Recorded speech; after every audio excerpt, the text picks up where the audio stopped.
A frase certamente não é do Couturi, um célebre jurista uruguaio, mas eu tomei conhecimento dela lendo trabalhos do Couturi. Todo depende del color del cristal com que se mire.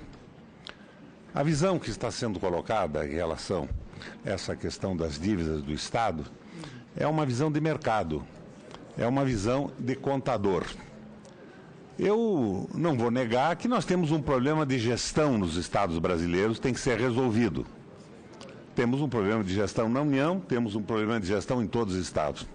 Mas esta dívida dos estados, lá atrás, foi negociada, assumida e paga pela União. Ora, a União, quando paga uma dívida, senador Flecha Ribeiro, ela não paga com o maná que o Senhor oferece aos crentes na caminhada a Jerusalém.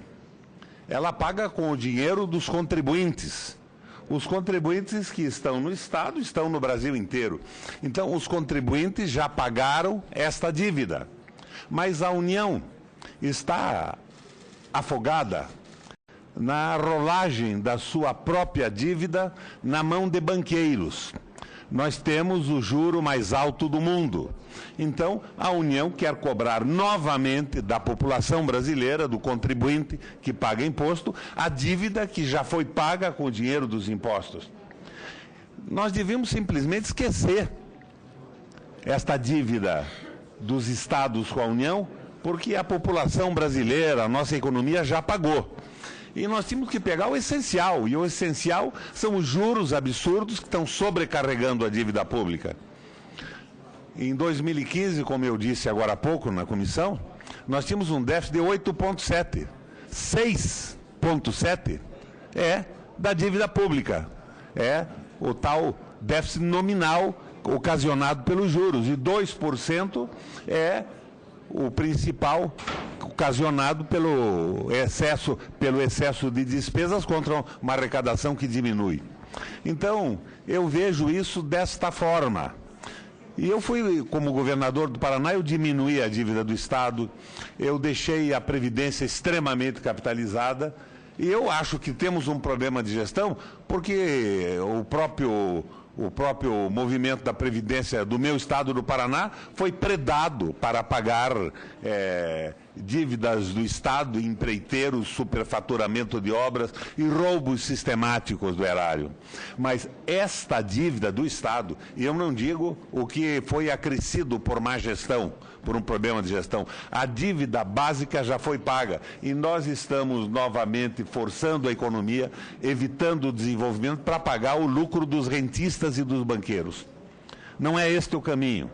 O caminho da solução já foi traçado na nova política alemã nos anos 30, já foi traçado no New Deal com Roosevelt nos Estados Unidos. O caminho não é o caminho desse arroxo fiscal absurdo. Nós estamos no caminho errado e esse caminho vai aprofundar a recessão. E cada vez que nós aprofundamos a recessão, nós arrecadamos menos. E a rolagem da dívida vai custar mais caro. Nós estamos num caminho sem volta para uma crise social muito grande no Brasil. E eu, sem querer ser o oráculo de Delfos ou de Delos, digo que isso tudo com PEC 55 ou sem PEC 55 estoura lá por março, abril do ano que vem. Nós temos que olhar isso com outro olhar, que não seja o olhar do mercado, mas o olhar do desenvolvimento. De repente me diz, vamos tirar 100 bilhões do BNDES, que deviam estar sendo injetados na economia brasileira, financiando o desenvolvimento, com uma redução sistemática de taxa de juros. Nós estamos no caminho errado.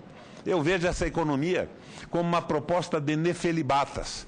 E estamos na contramão da economia do mundo.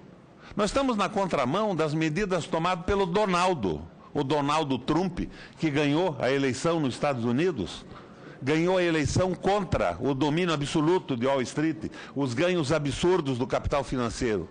O que o Brasil precisa ao invés de uma rolagem suicida, de um pacto que vai aprofundar a recessão, é de um pacto entre o capital produtivo e o trabalho, para a recuperação do processo de desenvolvimento. Nós estamos caminhando para o suicídio da economia brasileira, e isso vai arrebentar com a miséria, com o desemprego e com o desespero das massas.